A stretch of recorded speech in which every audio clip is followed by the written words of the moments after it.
Welcome to the Western Michigan University Homer Stryker MD School of Medicine Donor Appreciation Luncheon.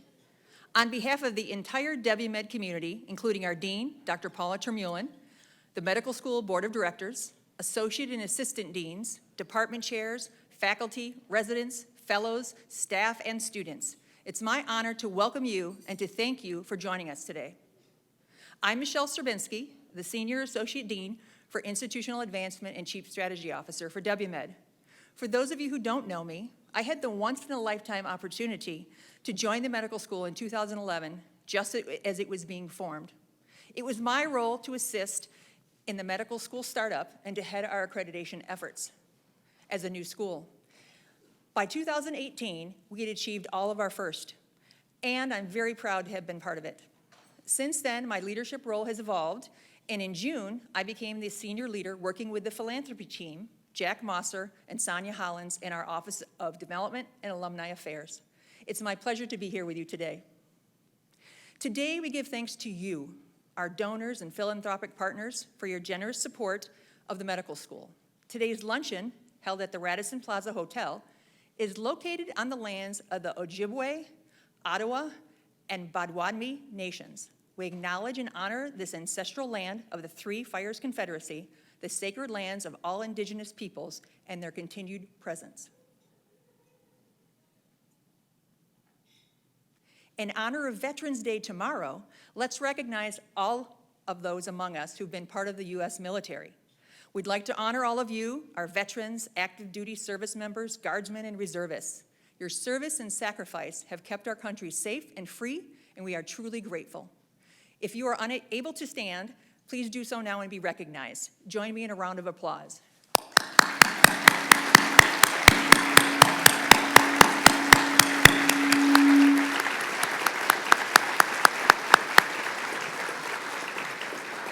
Thank you. We owe a deep debt of gratitude to our veterans, and we thank you for your service. Now I would like to invite Sonia Hollins to the stage to introduce our student poet. Sonia? Hello, everyone. You look beautiful out here. Thanks for coming. I'm Sonia Hollins, Manager of Annual Giving and Alumni Engagement at WMed. November is the season of Thanksgiving, when we reflect on the things and the people for which we are grateful. As an expression of our appreciation to all of you, we have asked Ms. Aya Hodges to recite a poem. Aya is a member of the Merced Explorers. She is also a native of Kalamazoo, a senior at Kalamazoo Central High School, and in 2022, Aya represented the Merced Explorers in the True Colors Monologue competition. It was a partnership with Michigan State University. She won the state competition and went on to compete in New York City at the Harlem Apollo Theater. Her goal is to become an actress. She wants to attend Howard University, and she's played in various school and civic theater productions. So I welcome you, Ms. Aya Hodges.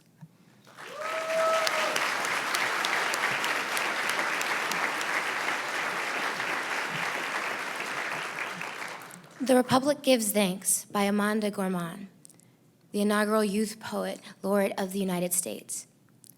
In 1863, deep in the Civil War's magnitude, Abraham Lincoln called a day of gratitude, shared by one heart and one voice of America, a proclamation for a nation in a nightmare. This Thanksgiving dared Americans to chime their thanks at a time many believed that they had no thanks to give. Yet, is this day now about turkey, about a plate full of food? Or is it about being grateful in more than just an attitude? The Iroquois remind us with one mind to find the words that come before all else, because to give thanks is to live it. It's not just in speech, but in each of our daily actions.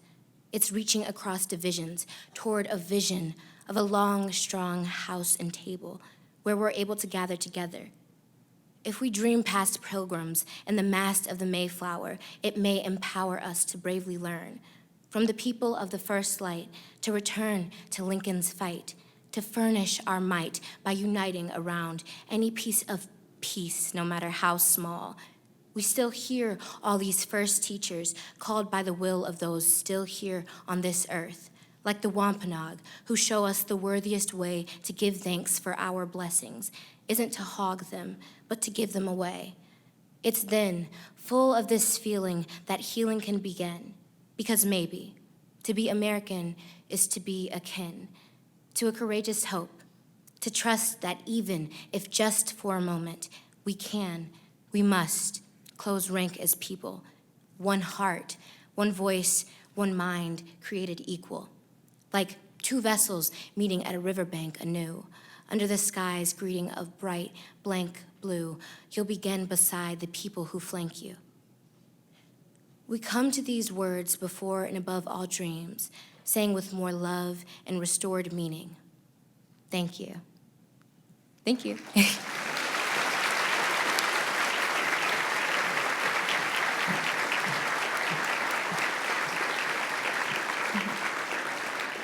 Thank you, Aya. What a great way to get all of us in the spirit of gratitude. We'll now take a short pause in the program to enjoy lunch. We have a Thanksgiving-themed meal for you all. There's a printed menu on your seats so you can see what we have planned for you.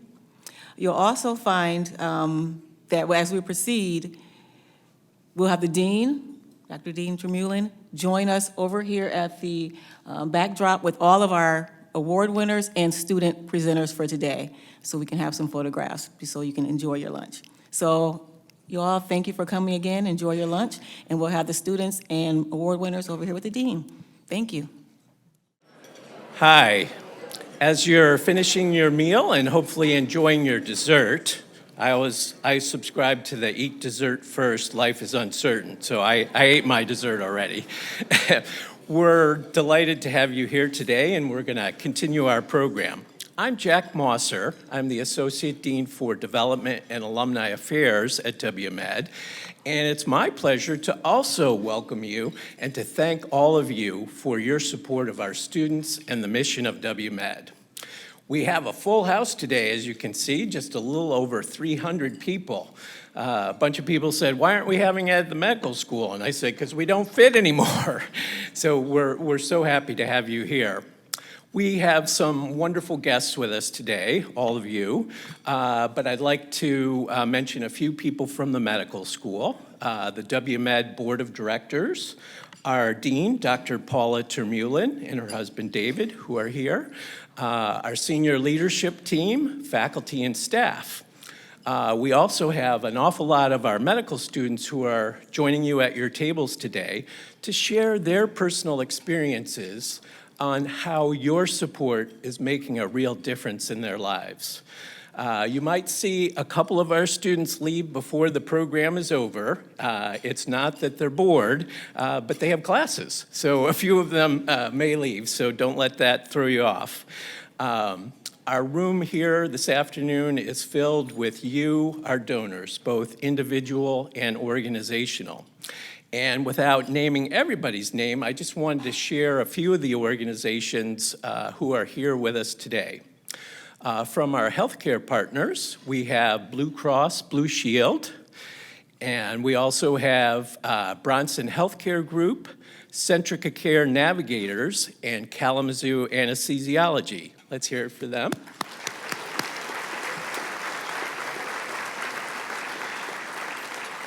Educational partners who are here with us today is Kalamazoo Public Schools. We've got 2 tables of our senior leaders and board members.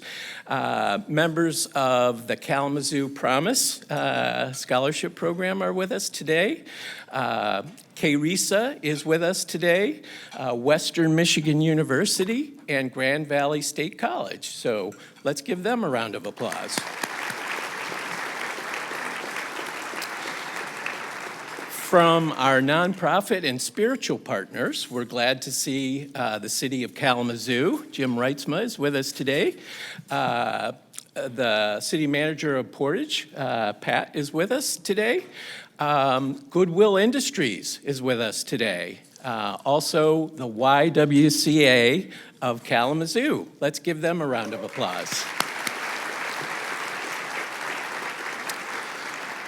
From our local foundations, we have the Battle Creek Community Foundation, the Kalamazoo Community Foundation, the James R. Ryan Family Foundation, and the Tyler Little Family Foundation. Let's give them a round of applause. And from the business sector, we have just a wonderful turnout. We have representatives from C2DX, Consumers Credit Union is here. They're on this side.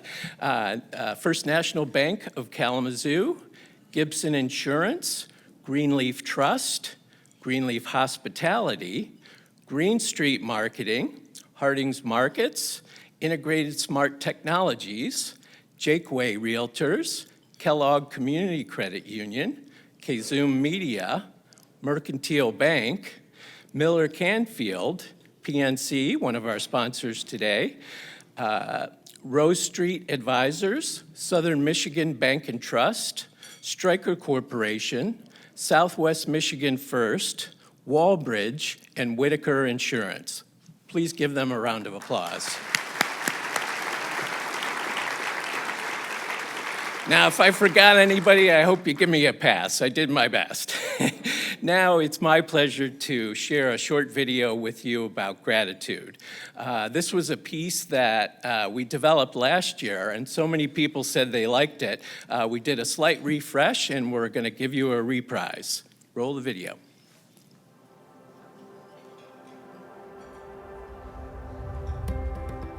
Well, gratitude is just an acknowledgement that people have helped you to get to the place that you are. Gratitude means to me being able to say thank you every day. Gratitude is love and being able to recognize love for others and saying thank you. Gratitude for me is, I think, bringing people along your journey.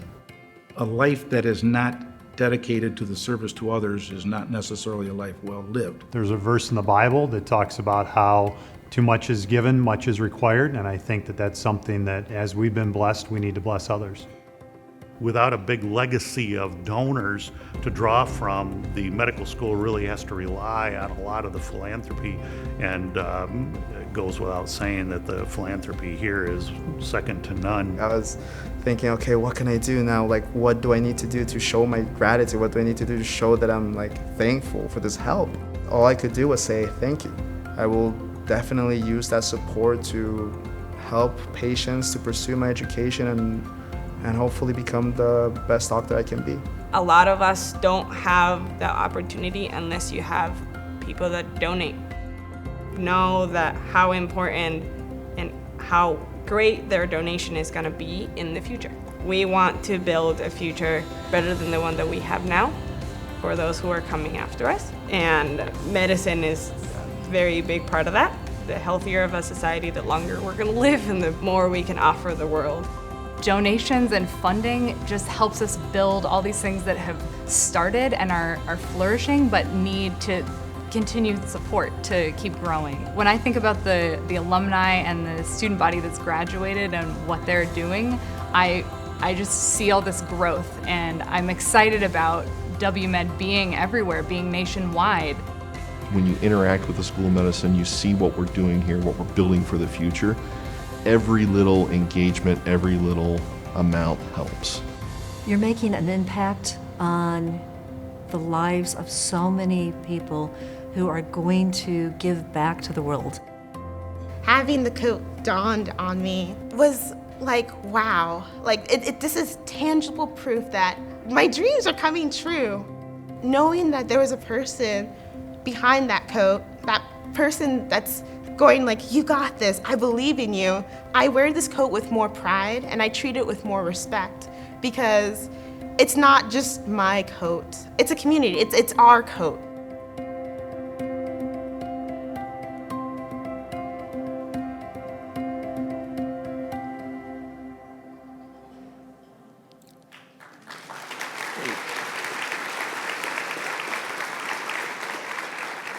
Thank you. It's exciting to see how donor support for the medical school is transforming and enriching the lives of both our students and for you, our donors. As a part of our donor community, You are making such a profound difference in the lives of all of our medical students and our medical residents. Your donations transform their lives and empower their success, both in medical school and beyond. And we thank you for that. We are presenting 4 very special awards today, and they are to acknowledge our White Coat Donor of the Year, our Philanthropic Volunteer of the Year, our Business Donor of the Year, and our Foundation Donor of the Year. With each award, you will hear from our students as they share their heartfelt stories of how donor support has made a personal impact in their lives. To tell you more about our White Coat Sponsorship Program, I'd like to invite Mr. Steve McKitty, who is our White Coat Fundraising Co-Chair this year, to tell you more about the program. Steve?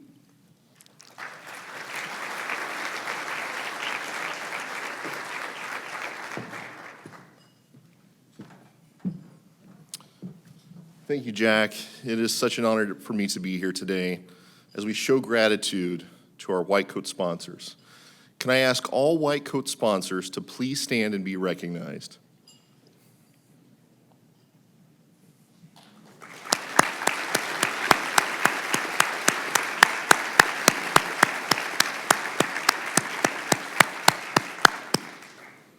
Thank you so much for your generous support. Serving as a White Coat sponsor is an exciting and rewarding way to support a medical student as they begin their journey to become a physician. Alumni, parents, faculty, corporate partners, foundations, employees, friends, and community members are invited to sponsor 1 or more medical students for just $500 per student. With the sponsored donations, each medical student receives their first white coat, a stethoscope, tuning fork, reflex hammer, personal protective equipment, and apparel needed for coursework and clinical applications. In addition, each sponsor writes a note of encouragement that's placed in each student's white coat pocket on the day that they receive it. I speak from personal experience when I say that sponsoring an entering medical student often results in a special bond between the sponsor and the student.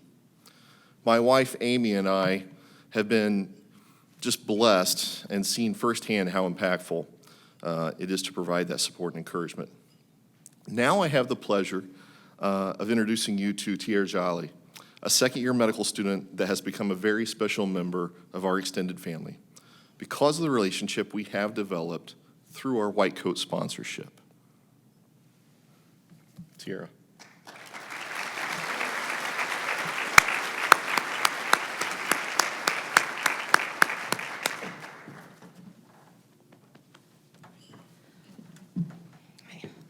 Good afternoon, everyone.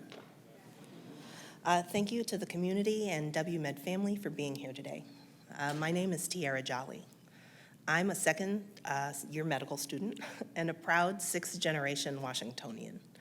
Yes, there are actually people from DC. When I was in kindergarten, my parents asked me what I wanted to be when I grew up. I answered, a pediatrician, or Abraham Lincoln, so I can free the slaves. After they stopped laughing, like you are, they decided to nurture my interest in history and politics. I would be the first Black woman to serve as President of the United States. To them, growing up in the most neglected neighborhood of Washington, D.C., this was a more realistic goal than my being a doctor. Spoiler alert, I'm not the president. Instead, I became a high school government and history teacher. I wanted to protect kids and empower them to actively engage with their world and to see their place in it. So after Hurricane Katrina, I joined Teach for America, and I taught in New Orleans' 9th Ward. Eventually, I ended up back home in DC at my own high school, where I had the chance to run a full inclusion program for students with Down syndrome. But throughout all of this, I continued to watch my students die from preventable, treatable diseases, and I couldn't shake the feeling that I could do more. In 2016, I decided to practice what I preach to my students every day when I told them, we do what we have to do so we can do what we want to do. I quit teaching and decided to become a physician. Now, I knew this new path would come with challenges. I had to take all of my science prerequisites at a local community college because for some curious reason, my undergraduate major was in technical theater. I'm also a little bit older than my classmates. I took 17 gap years. I hadn't taken a math class since 1999. No one in my family had ever been a doctor, so I'd have to navigate the entire process on my own. But I figured I'm smart and I work hard. I was also tired of talking about being a doctor in my next life when I still have so much left of this one. What I didn't anticipate was that by the time I finally got to medical school, after the courses and the MCAT and 2 application cycles, that I would have 4 children under the age of 5. Or that my husband and I would relocate to a city and a state where we had no friends or family in the middle of a devastating pandemic. Welcome to medical school. By the way, it turns out that medical school is hard. Really, really hard. I'll admit I walked in cocky. Before teaching and between teaching and 2 graduate programs, my entire life had been spent in school. I was amazing at it. So when I failed my first summative exam of medical school, the first final exam I'd failed ever, I was devastated, in shambles. Even worse, the very next day, I was supposed to stand on a stage in front of God and everybody to get my white coat, the symbol that I was officially, finally, a student doctor. I was embarrassed, and I felt like an imposter. I started to wonder if maybe my father was right, that I'd never be a doctor. The moment Dean Termulin put this coat on me, things changed. This coat is mine. Look at it, it has my name on it, right? It's embroidered into it too, so it's not a mistake. And it was the sign that I needed. I belong here. I earned my place here, just like every other member of my class. What I didn't know yet was that my white coat, along with my stethoscope and other instruments, were purchased by donors. My white coat sponsors had never even met me, but still, they believed in me more than I did, more than my parents did. Needless to say, I was thrilled by the opportunity to meet these people whose financial and moral support were priceless. Steve and Amy McKitty invited me to their home, along with my husband and my children too. Now, let me explain something. When you're a mom in medical school, you are the mom in medical school, right? Social invitations aren't exactly rolling in, and when they do, they're for adults only. That means finding a babysitter, which means knowing someone to babysit. Did I mention we knew no one here? So I was already thrilled to be able to bring my whole family. But on top of that, my oldest son has Down syndrome and speech apraxia. I instinctively steel myself to answer people's thoughtlessly worded questions about his conditions each time we meet someone new. The McKittys didn't do that. They didn't even blink. Instead, Steve told me about his own experience with cerebral palsy and his children's experience in the neonatal intensive care unit and with autism. The impact of passionate healthcare providers in their lives was why their family chose to be involved with WMed as white coat sponsors. Amy and I talked about homeschooling and the challenges of navigating public schools that refuse to meet your children's needs. We had so much in common, and one more time, I felt like I belonged. I believe that's the beauty of the White Coat program. My sponsors, the McKittys, they didn't just give me a coat. They gave me my whole family, 1,000 miles away from home, a community. If you're in the audience and you've never considered becoming a white coat sponsor, I hope you will. Because having this link to community and knowing that someone is cheering for me has had a tremendous impact on my self-esteem. Every medical student deserves that. 1 year later, we're settling in, happily. My kids are finally vaccinated against COVID. We found an incredible school that accepts all of our children for exactly who they are. We've made wonderful friends. I particularly enjoy the ones who love to babysit. I've joined the board of the Down Syndrome Association of West Michigan and founded the WMed Alliance for Disability Advocacy. I've found my calling in pediatric anesthesiology. And with just 3 more summatives left until clinical rotations, I'm still here. I'm still here, right where I belong. And that's a gift you can't put a price tag on. Thank you.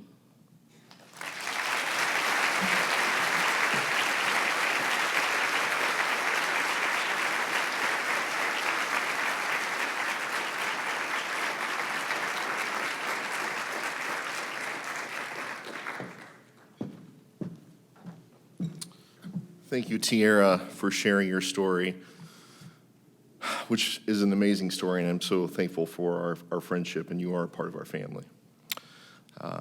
Now I have the honor of announcing our White Coat Donor of the Year Award.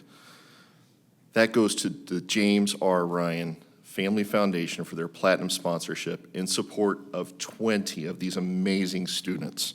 Can I please ask Dr. Thomas Ryan to please come on stage to accept this award?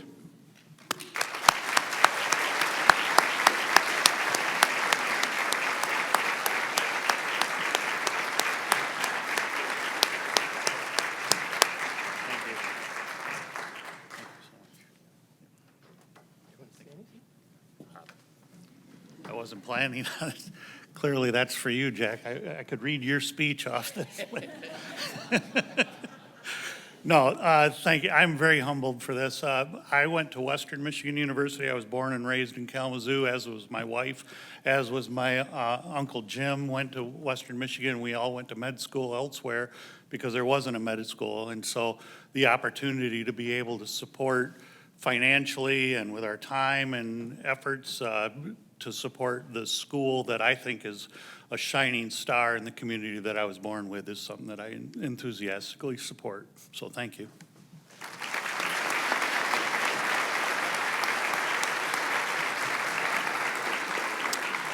Thank you, Dr. Ryan. Steve, I want to ask you to come back up here to the podium with me. It is my honor to present you with our Philanthropic Volunteer of the Year Award. Steve is a pretty busy guy. He's the CFO of Greenleaf Trust. He's a husband. He's a dad to 2 boys, Ben and Andrew, who are here with us today. And he has served as our White Coat fundraising chair this year with his wife, Amy. And for the past 2 years, he has been an enormous help to me and to the medical school as the chairman of our Dean Circle Leadership Giving Society. Steve, it's my honor to present you with this award for your leadership.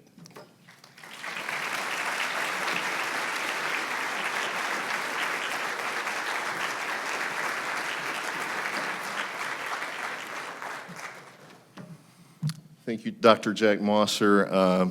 Thank you, Dean Paula Termulin. Thank you, Michelle Serbinsky, for that award. It's humbling.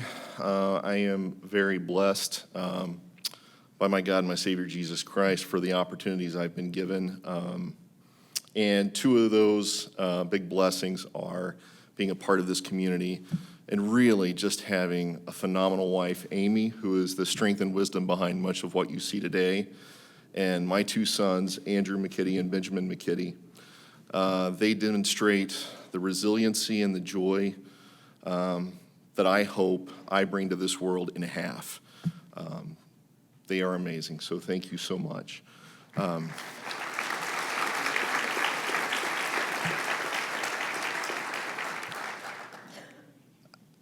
I'm so humbled, but there is a little bit of a message I want to share.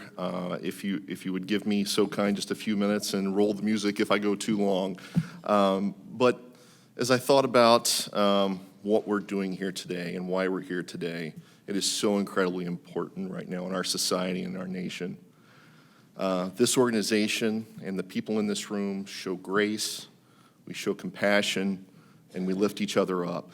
And whether you're an active part of the medical school or another organization like the Goodwill Industries, that is so important for us to be successful, not only individually, but together as a society and a community. And we are not meant to do this journey alone. We are not meant to go through the struggles alone. Coming through the pandemic, the social strife and ambiguity that we've been going through, I think this is a time to really recognize what all of you have done to make sure that our medical school thrives during this time frame. So thank you so much for that. Seated around you are medical doctors, our leadership in the medical school, educators, students, and these are all people that have demonstrated this graciousness. They've just demonstrated this compassion, this willingness to lift each other up. But that type of thing does not come without sacrifice. Sacrifice is critical if we are truly going to make a difference in the circles in which we operate and in this community and in this world. And if you would for a moment, just think about what it takes to become a medical doctor, to become a healer, to become a caregiver. These students come from hundreds and sometimes over 1,000 miles away, like you heard from Tiara. So they have to sacrifice their support network, their families.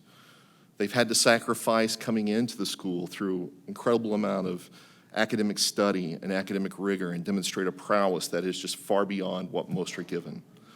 They have to sacrifice many years of their life as they get study and they get practical experience. Many sleepless nights, 48 hours of studying, being there for patients, learning. They sacrifice their mid-20s and sometimes their mid-30s and sometimes their 40s. They sacrifice so much for us. And then they go into practice. And they have to deal with malpractice. They have to deal with constant questions and scrutiny. They get pulled into political discussions. Their life, now more than ever, comes under scrutiny. They sacrifice to lift others up. And I am so incredibly grateful to be a part of a community that is willing to sacrifice so much. The good news is that's not the end of the story. That's where the story begins. The joy and the life that they give back to others, the healing they provide for our loved ones, it overcomes that sacrifice by lifting others up. And that's why I am so thankful and so grateful to be a part of this community. Thank you so much.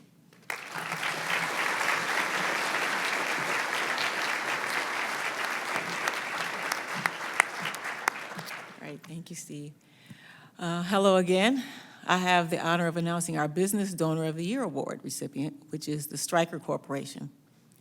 Their philanthropic support of 6 different programs at WMed has created tremendous value and impact for our area youth and future physicians. We have students and faculty here today to highlight 2 of the programs sponsored by Stryker. First, let me introduce you to Madison Rowland to share her story. Welcome, Madison Rowland.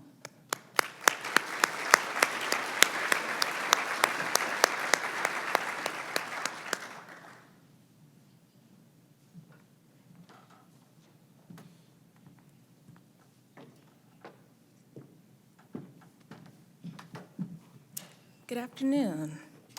Hello, donors, medical students, community members, and parents. My name is Madison Rowland, and I'm a sophomore at Kalamazoo College. My dream is to become a pediatrician, but dreams are only that unless you have a village to help them become a reality. For me, that village consists of my parents, family, mentors, and donors who provide opportunities that I never could have imagined. I grew up here in Kalamazoo, and I've always liked working with children. Initially, I planned to become a teacher, like my mom, but after seeing how she had to navigate hearing the cries of kindergartners who missed their moms, helping others tie their shoes, asking others to raise their hands before sharing, and trying to teach the alphabet at the same time, I knew I did not have the exact patience and strength it takes to become a member of the teaching village.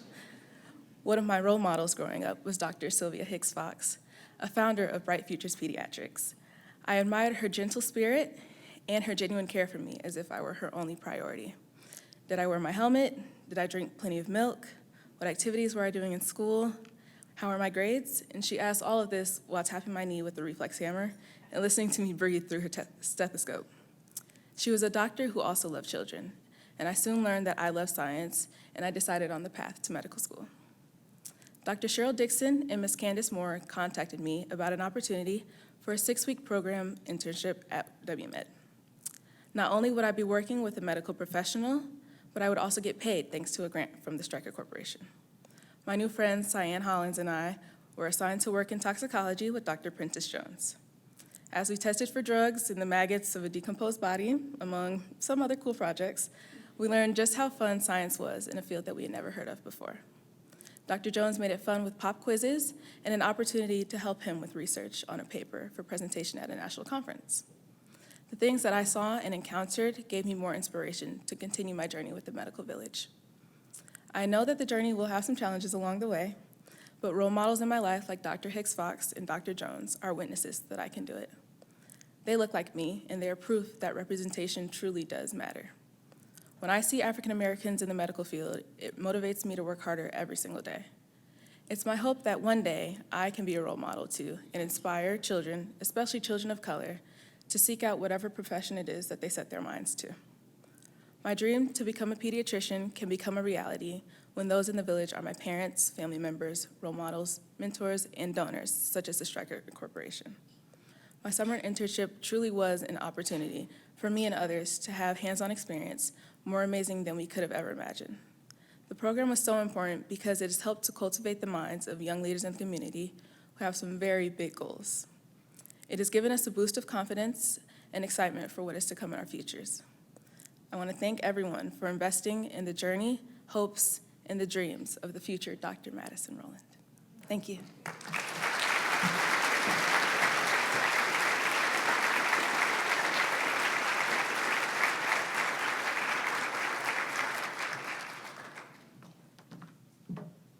Next, we'll have Dr. Alluri representing the Street Medicine Kalamazoo team.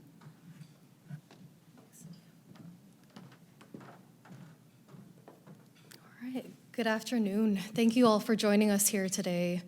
My name's Shravani Alluri. I'm a family physician here in Kalamazoo and also assistant professor in family and community medicine at WMed and the director of the Street Medicine program.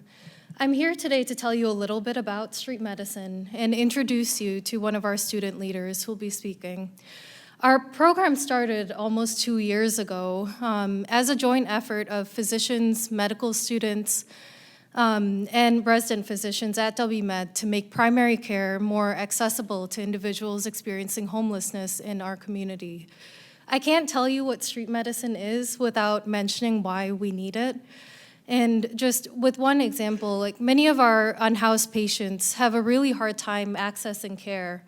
And sometimes going to an appointment with their cardiologist or their primary care doctor may mean missing their chance at getting lunch for the day or risking having their tent ransacked or all of their belongings stolen. And what's happening is we usually see them in the emergency department or admitted to the hospital when their medical conditions become severe enough that they can't go on with their daily activities. And to overcome these barriers that our patients face, as well as decrease healthcare costs, we need to be more innovative in the way that we deliver care. Street medicine is actually a national and international movement and a model of care that we adopted. Our team sees and treats patients directly where they're staying. So that means in tents, in shelters, and wherever else they might be, sometimes in parking lots, on the side of the street, wherever they are, really. Over the last 2 years, we've conducted nearly 2,000 patient encounters. We've seen over 300 patients, individual patients that are unhoused. And we've monitored we've treated diabetes, we've cured several patients with hepatitis C, and monitored our patients' pregnancies. So we perform procedures, we prescribe and hand deliver medications, we draw our own labs and do ultrasounds all on site. Medical students are engaged in every facet of this program. Through providing care in our street medicine clinics, students gain a deeper understanding and appreciation of the impacts of the social determinants of health on the lives of their patients. Through applying for grants and providing logistical support, they gain a better understanding of healthcare delivery that is beyond what they're taught in normal undergraduate and graduate medical education.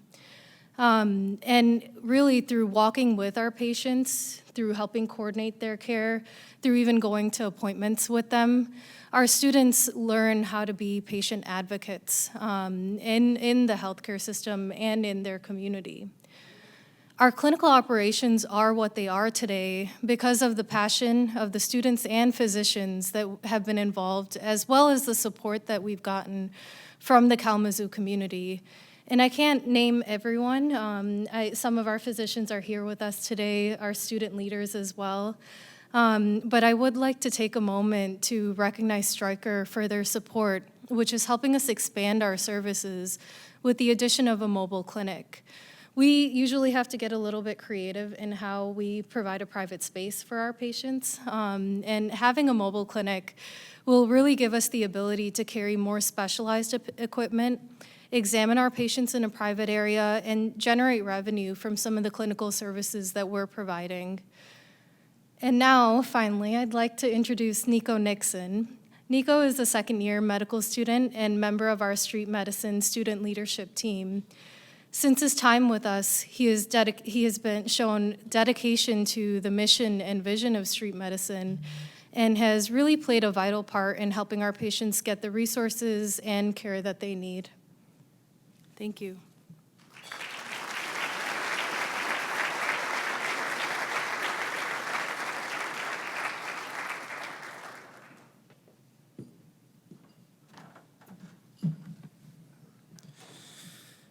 Hello, everyone. I want to start by thanking you all for taking your time to be here with us today. My name is Nico Nixon. I'm a second-year medical student. I graduated from Kalamazoo College right down the street in 2021. And today I plan to share with you all the value of our street medicine organization and the ways in which it has enhanced my medical school experience thus far. You know, I always find it interesting to learn what students' pathways to medicine are. And so I figured I could take some time to share with you mine. If I had to boil it down to a few core tenets, I would say the necessity for teamwork and the capacity to look after others are what compelled me towards the field of medicine. I'm not the student who dreamed of being a doctor ever since I was young. In fact, I remember telling my college coach on a recruiting visit that he won't even have to take me in the science building on our campus tour because I won't be taking any science classes. And oh, how wrong I was. It wasn't until I found a job as a rehabilitation aide during my freshman year of college where I had the opportunity to care for patients that had sustained a traumatic brain injury, which ironically enough was the only job that would accept my limited schedule with football, that my perspective on taking science classes was changed. And I became more open to learning about the field of medicine. And as I found more of a passion for science and had the opportunity to shadow some of our local physicians to see if medicine was a good fit, I was able to confirm that this is the right path for me. And 6 years later, here I am. Though if you ask me how I feel about science classes during exam week, you might find I don't love them as much as I normally do, but it's all right. So now that you know that teamwork and looking after others are what drew me to medicine, I want to share with you where those values come from.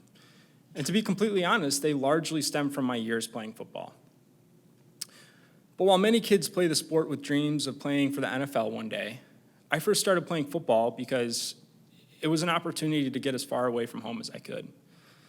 As I'm sure many of you know, or can at least imagine, drug abuse and violence in the home can make for a very scary place for a kid to lay their head at night. See, after my parents went through their divorce, my brother and I would spend time at my mom's on the weekends, where we'd have to sleep in the closet at night because we didn't have anywhere else to sleep. Or we'd travel with her to her drug suppliers and other unsafe locations. And then on the other end, we'd frantically try to wake her up when she would overdose.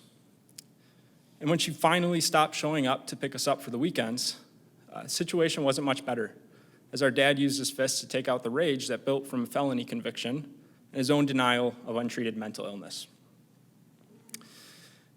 And in addition, I felt an added personal responsibility to look after and protect my younger brother, particularly when things got especially violent and especially scary. I was sad, hurt, confused, and really looking for anything that could give me an escape and some stable ground to stand up on. And for me, that became football. So when football became a safe haven for me, I soon fell into the role of playing quarterback, a position that by its very nature requires looking after the rest of the offense and the team as a whole, just like I had spent so much time doing, or at least tried my hardest to do, as an older brother in the challenges that we faced at home. Now, if you play a sport long enough and you're spending enough time practicing it, you'll get the opportunity to play somewhere in college, and I did. I had found my ticket away from home, and I played quarterback for K until graduating in 2021.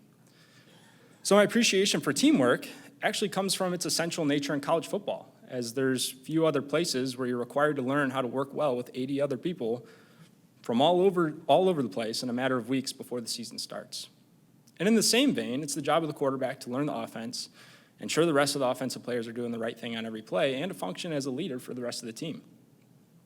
So as I reflect back on my experiences, I find there are a lot of similarities between a physician and a quarterback in terms of their expectations, their team dynamics, and responsibilities. And I feel my experience as the latter has provided a lot of value in my training to become the former.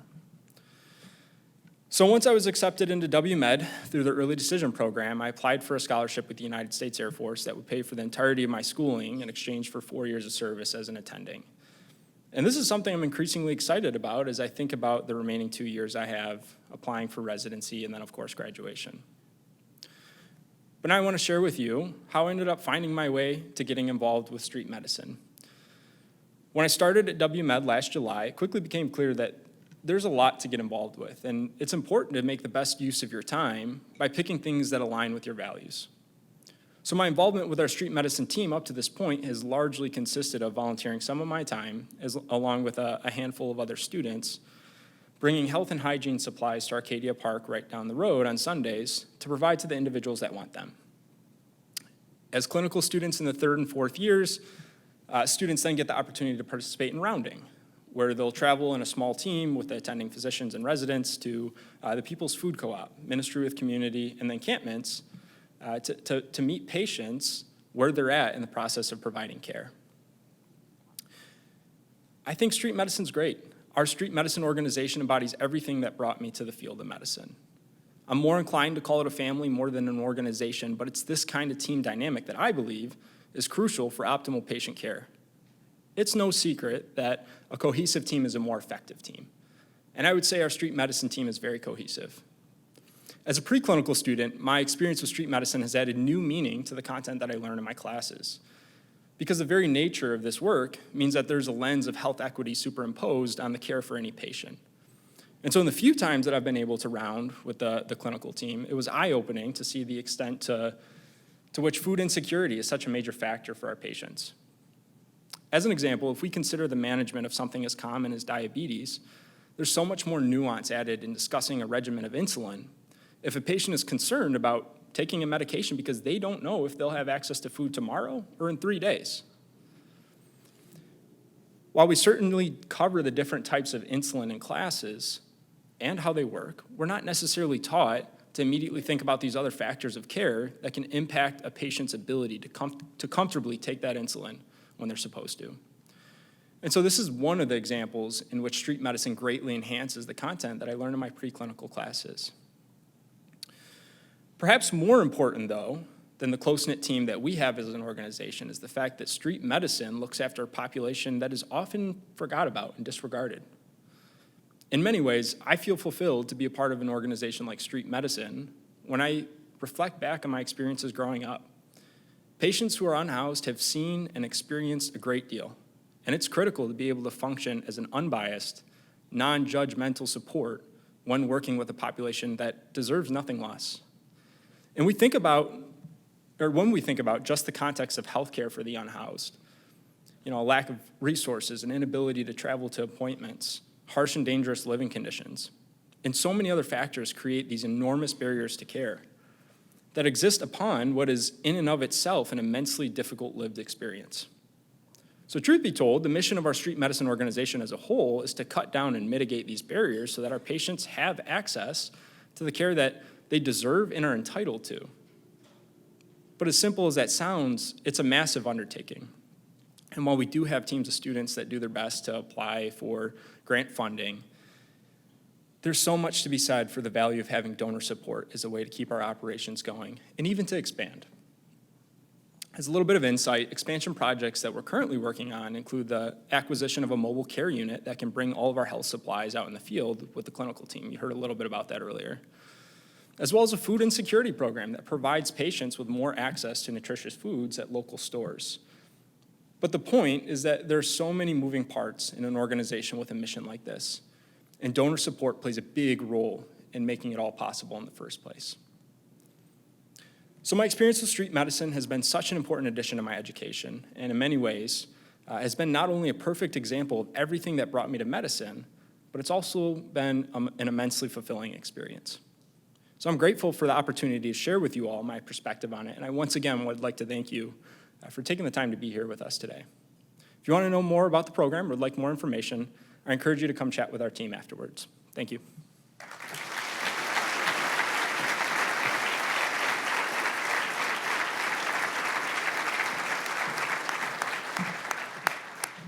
Thank you, Madison, Dr. Lurie, and Nico, for sharing how striker support has made such a difference at WMed. If I can ask Anita Maida, Director of Social Impact from Stryker Corporation, to please come to the stage to accept the Business Donor of the Year Award.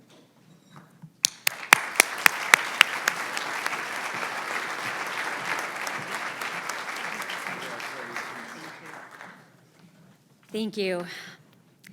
With success comes responsibility. That's a quote that our CEO, Kevin Lobo, says quite often. We've had a little bit of success. We have grown to over 45,000 employees globally, and we're working out of 120 countries. And we're committed to all those communities. But Kalamazoo is special to us. Kalamazoo is our home. It's the home of our founders' family who have set such a generous example when it comes to philanthropy, and that's not lost on us. But as much as I'm grateful for this acknowledgement, we're not the experts in this area. It's really our partners like WMed and others in the room like the YWCA, KRISA, The Promise. I'm sure I'm forgetting a few, but they were mentioned earlier, Bronson. We couldn't do the work without them. They're on the ground every day creating these innovative programs like the street medicine program, and it's really just our privilege to help bring those to fruition with our funding. Thank you.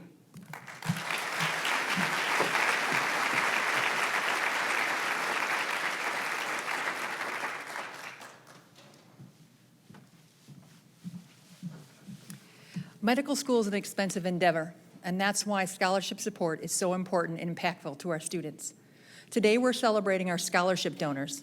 We had a number of different scholarship programs and endowments, but we can never have too many scholarships. In January, we launched the Catalyst Scholarship Program with an inaugural contribution of $100,000 from the Zhang Financial to create an endowed scholarship with a portion of the gift to be awarded as immediate use scholarships. Catalyst Scholarship donors' contributions of $1,000 or more have been awarded to medical students in need on a rolling basis this year, with 71 scholarships awarded so far. If I can ask all Catalyst Scholarship donors to please stand and be recognized. You see your names up there.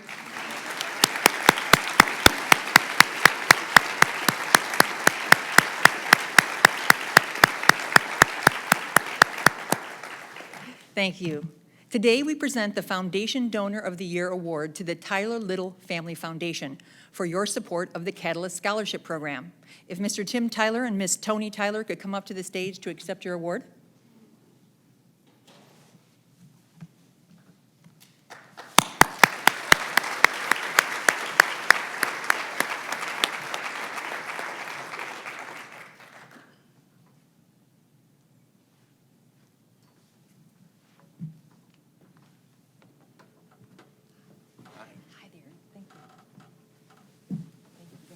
Thank you. Thank you. You want to say something? You can? Sure. Well, this is a pretty cool deal for my sister, myself, and our family. I might be one of the few people in this room that knew Homer Stryker. He was one of my grandfather's best friends, and to see what's been spawned from all of this, thanks to all of you, is pretty amazing. Having grown up in this community and seen the benevolence that takes place here, and truly thinking globally and acting locally, this is a real definition of that. So thank you very much for this acknowledgement, and it's easy to write a check. It's much more difficult to be actionable, and our family likes to be actionable for the right reasons. Thank you very much.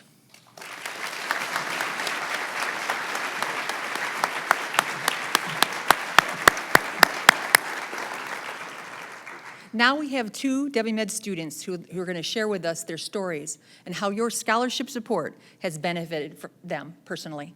If I can have Alejandra Solis come up.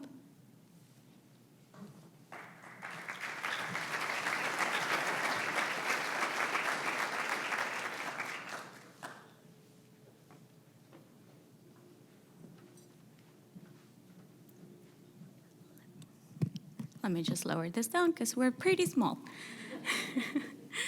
Good afternoon, everyone. My name is Alejandra Solis, and I'm a first-year medical student at WMed. While this marks my first year as a medical student, my journey began long before this. If you would have told me 10 years ago that I would be standing here today, I would have not believed you. It was 10 years ago that I was a 16-year-old girl who had recently left her carefree life in El Salvador for a new challenging one in America. My parents and younger sibling immigrated to California. The life that I knew and the future I had planned were no longer a reality. I was terrified of starting all over again. The anxiety of starting a new high school was magnified as I entered as a sophomore with a pronounced Spanish accent and without friends to help me navigate this new world. Home life wasn't any easier. I went from being their oldest daughter to being a grown-up family spokesperson. My parents couldn't speak English, so I was the bridge to that language barrier. I had to deal with rental contracts, taxes, government forms for student financial aid, and the one that marked me the most was being my family's healthcare advocate. There are no words to describe the pressure that comes along with attempting to decipher and translate medical jargon for your parents because there is not a single Spanish translator in the clinic. I had to focus and try my best not to miss any vital details that could put my family's members' health at risk. Finding a Spanish-speaking physician was like looking for a needle in a haystack. So it was a heartbreaking experience to realize that my parents might never be able to directly advocate for their medical care. Those experiences shaped my perspective of what I wanted for my future. Studying medicine became a constant thought that was accompanied by the doubt of how would I ever make it to medical school. By the end of my senior year of high school, I knew that I had to continue my education, not only because of my newfound interest in medicine, but because it meant honoring my parents' sacrifices to give me and my brother a better life in this country.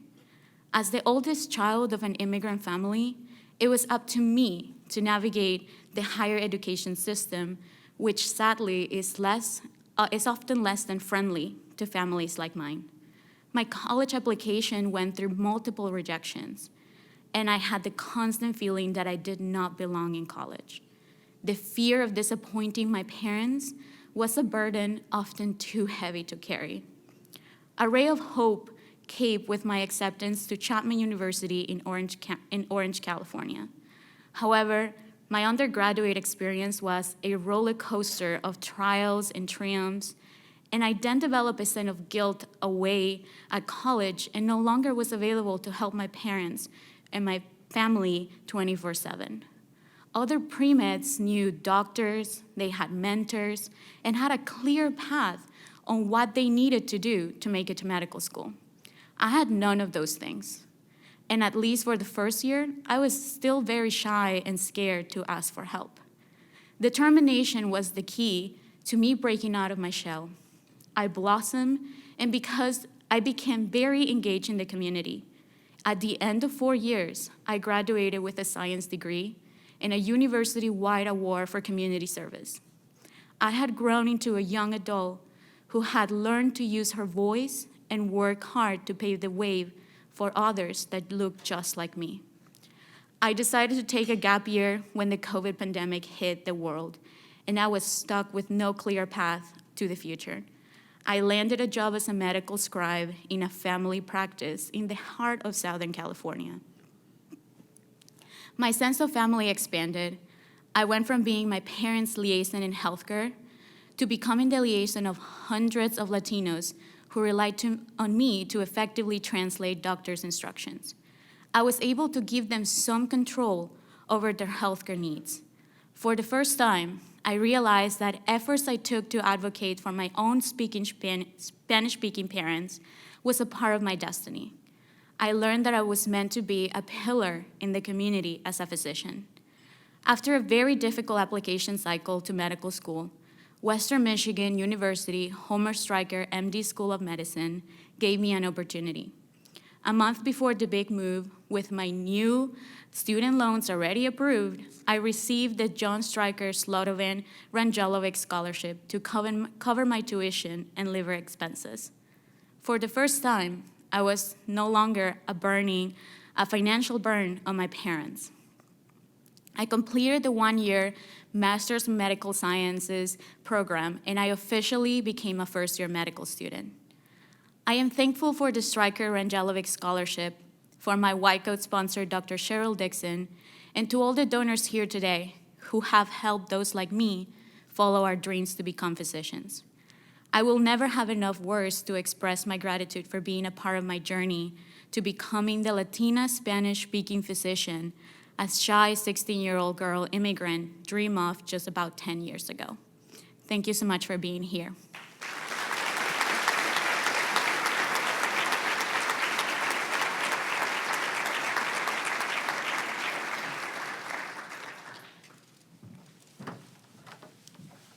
Mara Ranger, can you come on up?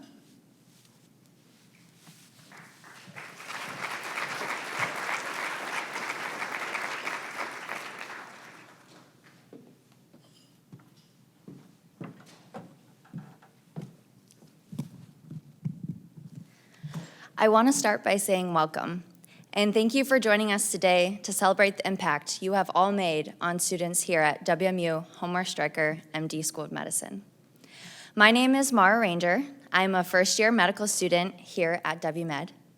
I was raised here in Kalamazoo with my brother Nick by our incredible parents, Aaron and Dominique Ranger. Nick and I are just 18 months apart. We did absolutely everything together: karate, concert band, marching band, YMCA football, Millwood Little League. We even had the same friends. Spending that much time together and just being siblings, we argued a lot. Whenever our dad caught us arguing over the TV remote or who was gonna sit in the front seat or whatever the argument was over that day, he would tell us, "Don't waste time." He explained that one day we might push each other away if we continued to argue, and we wouldn't have each other in our lives. My dad didn't waste time. I remember he coached my brother's Millwood Little League baseball team and was always enthusiastically encouraging my brother as he stepped up to the pitcher's mound. He also helped build a new playground at Millwood Elementary School, led an after-school photography program to share his gift of photography with other students, and became friends with each one of our teachers, making them feel special and thought of when he brought him coffee in the morning. Don't waste time. While we understood that to mean we should appreciate and love each other, I've learned that it means much more than that. Today, my brother and I share a tattoo that, in our dad's handwriting, reads, "Don't waste time." It bonds us together no matter the distance between us and reminds us of the lessons our father taught us in the short time we had with him. It was during my 6th grade year that our father passed away unexpectedly. Our family's life was turned upside down in an instant, and in that instant, this community supported us. Family, friends, teachers, neighbors, and classmates provided financial assistance, home-cooked meals, and thoughtful words.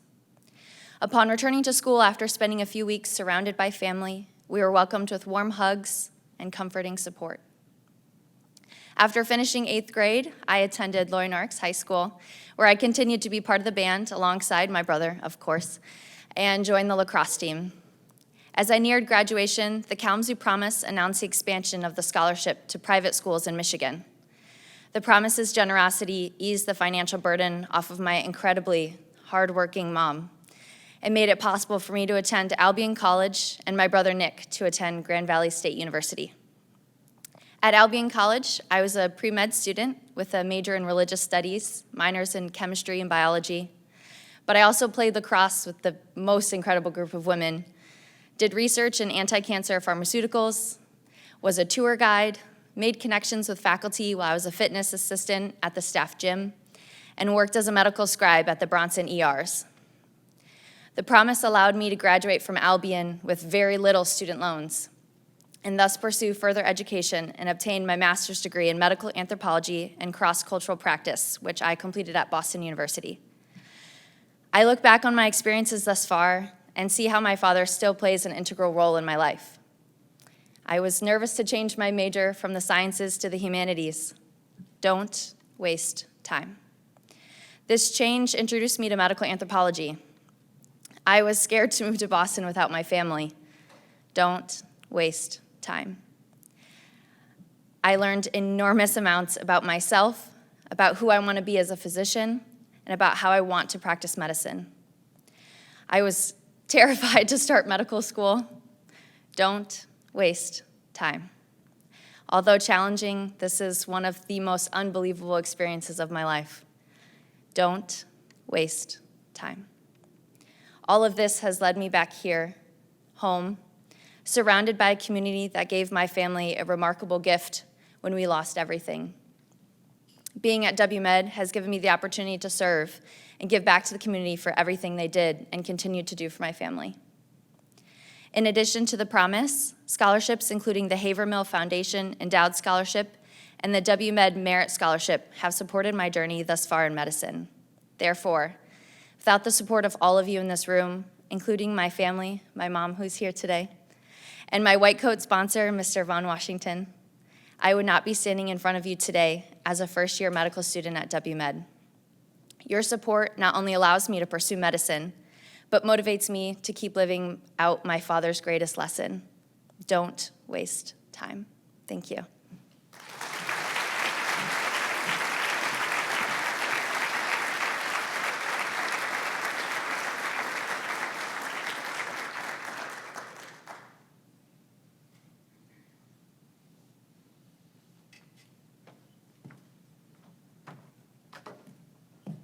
Thank you, Alejandra. And thank you, Mara.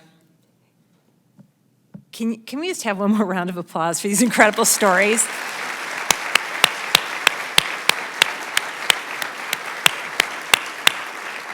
I mean, you know, when you're the dean of the medical school, you'd like to think that, like, you know all the stories, but I'm here to tell you don't know all the stories. So we're so delighted that our students have chosen to study at WMed.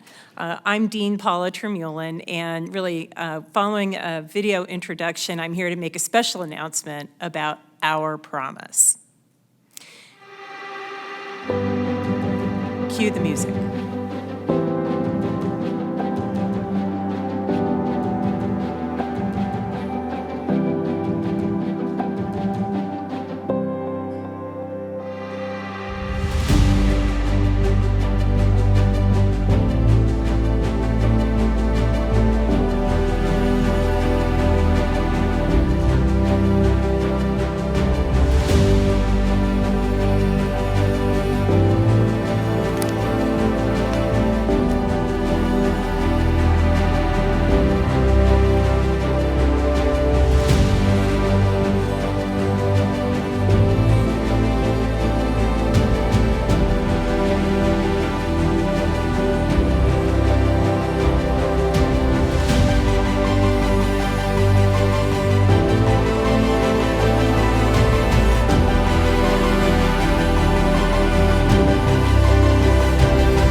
So you heard Mara Ranger's story. She's a Kalamazoo public school graduate, and she's a recipient of the Kalamazoo Promise to support her undergraduate studies at a Michigan college. So we're so fortunate that Mara found her way to WMed, and we want more students like Mara to come to WMed in Kalamazoo and to pursue a medical degree. Since 2014, we have admitted 9 medical students. We've had 9 medical student classes, okay? We've graduated 5 classes so far, but we've admitted 9. And we've had 4 students like Mara who are KPS grads and Promise recipients. We want to remove the financial barriers and enable more local students to study in Kalamazoo.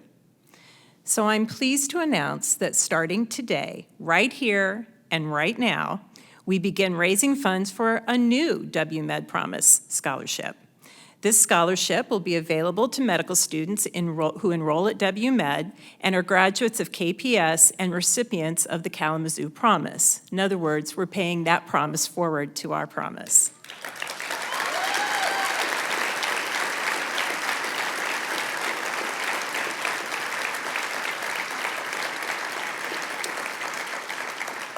The WMed Promise Scholarship is a medical school initiative that is separate and distinct from the Promise and KPS. The fundraising for the WMed Promise Scholarship will be led by our medical school's Office of Development and Alumni Affairs. Now, I want to thank Dr. Rita Rai-Chowdhury and the superintendent of KPS and Mr. Von Washington Jr., the executive director of the community relations at the Kalamazoo Promise, who are both here today. We want to thank them for their support and enthusiasm for this new scholarship program. This is truly a collaborative effort.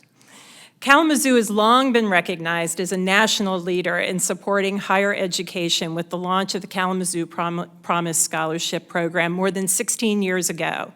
So now, with the WMed Promise Scholarship, we can make a medical education at WMed accessible and more affordable for graduates of KPS. Our hope is that these KPS graduates will practice medicine in Kalamazoo after graduation and residency training. Our whole goal is to find our local students in Southwest Michigan and keep them here. This is yet another reason why Kalamazoo is a great place to learn and to live. It's our aspiration that donor support will be used to create an endowment to fund scholarships in perpetuity. To assist the WMed Office of Development with our fundraising, medical school faculty member Dr. Robert R. Gorman III will serve as the fundraising campaign chairperson for the WMed Promise Scholarship Program. Now, he is also a graduate of KPS. He's a practicing orthopedic surgeon here in Kalamazoo, has 3 daughters who attend KPS, and he's a perfect fit for the job. I'm also sorry to tell you that he couldn't be with us here today. Why? Because he has a full schedule of patients, and he really wanted me to express his sincere apologies for not being here in person. But he did ask me to do one thing, and that is to ask for your support. So on your table is a business card with a QR code that you can use to make a donation to our new WMed Promise Scholarship Program. Or if you prefer, we have the business reply envelopes available for you to take with you. Really want to thank you for the support of this new initiative of our WMed Promise Scholarship. It's such a privilege to be a part of this community where there is such an investment in education across the continuum. So, really activities like today are one of the best parts of my job. I'm so thankful to be able to thank all of you who have given of your time, your talent, and your treasure to advance the mission of our medical school. It's really wonderful, and it's a tough act to follow the remarks of our students. Students are really our best ambassadors of the medical school, as you've seen today. I hope it was clear to everyone how much your financial support for our learners at WMed is making a real difference for the next generation of physicians. I want to extend a special thank you to our foundation partners for your generous financial support to WMed. As a community-based medical school, the grant-funded projects that you support play a critical role in extending WMed's reach in addressing health equity in Southwest Michigan. You certainly heard a lot about that with our street medicine program. Your support helps us develop innovations in our curriculum and outreach programs that help to make Kalamazoo and Southwest Michigan a healthier community for all. I also want to thank our business leaders. WMed is committed to being an active partner with our regional business community.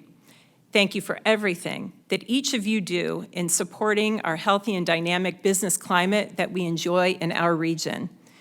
We know that our students and our faculty and our staff and residents make a difference in that community. You make it a place where we want to be and we want to work, and we thank you immensely for that.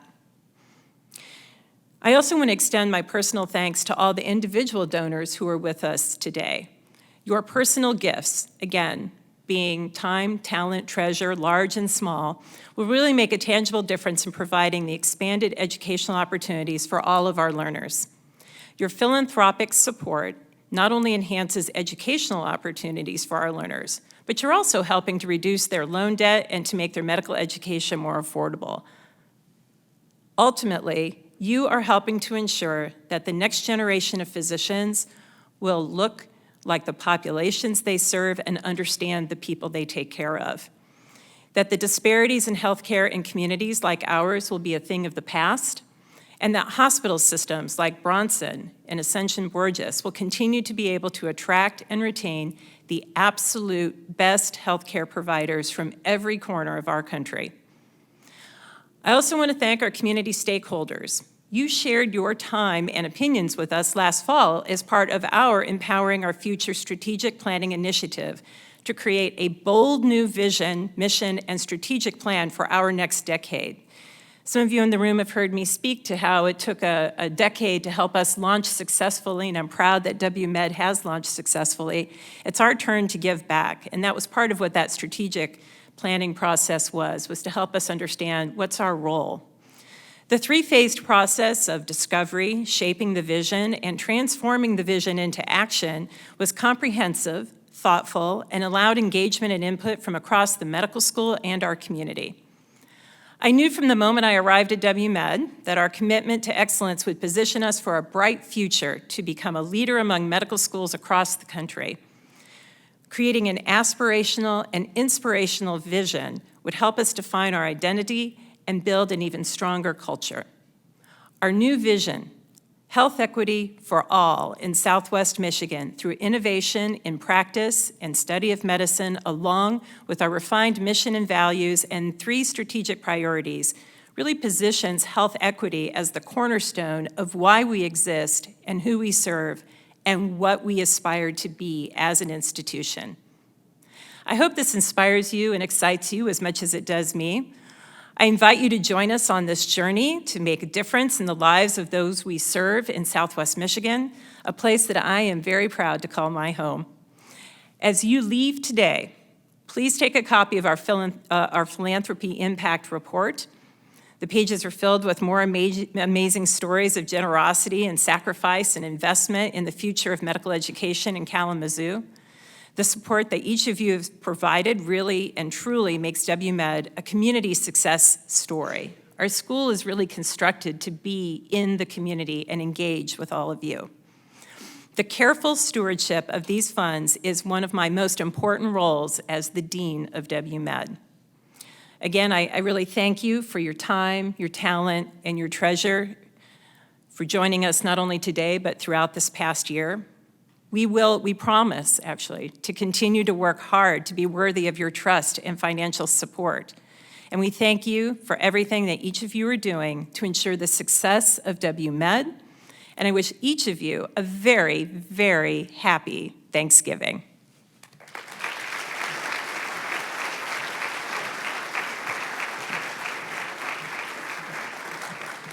Thank you, Dr. Tremulin. Now it's my pleasure to turn the focus over to recognizing the sponsors for today's Donor Appreciation Luncheon.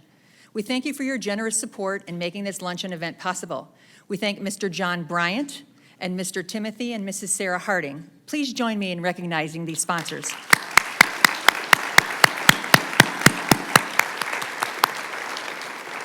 But we have more sponsors. Here's a video message from our sponsor, Blue Cross Blue Shield and Blue Care Network of Michigan. 83 years, one mission: to create a healthier Michigan.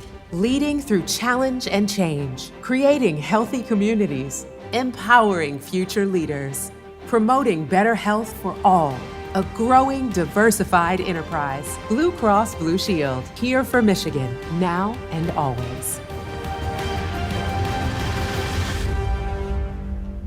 Just give them a round of applause. Thank you, Blue Shield, Blue Cross Blue Shield. I would like to invite a representative from PNC Bank to say a few words about their sponsorship support for today's luncheon.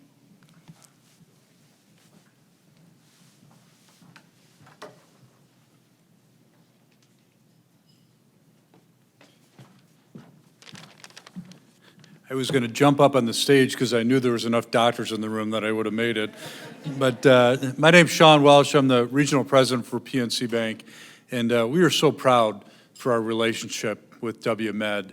And I would tell you over the years we've supported a lot of things. The White Coat Ceremony, the Reach Out and Read program, which we're very proud of, the Catalyst Scholarship Program, which we talked about today, and the Imagine Gala.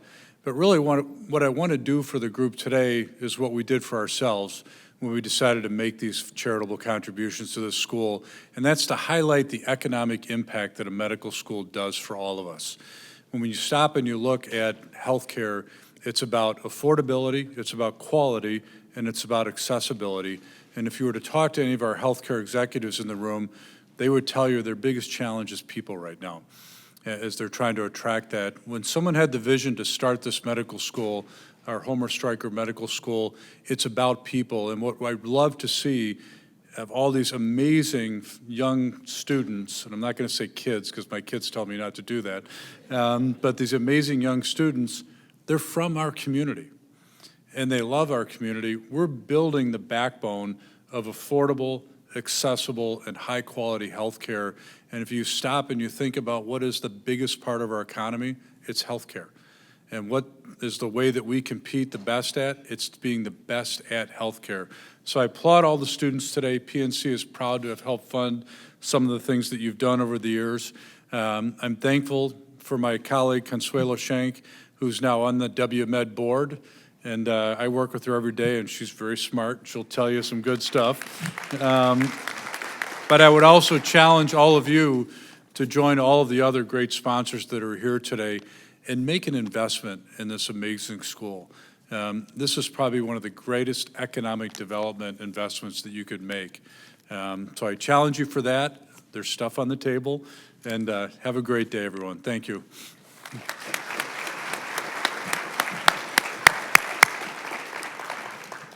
Thank you for being a part of the medical school's philanthropy story.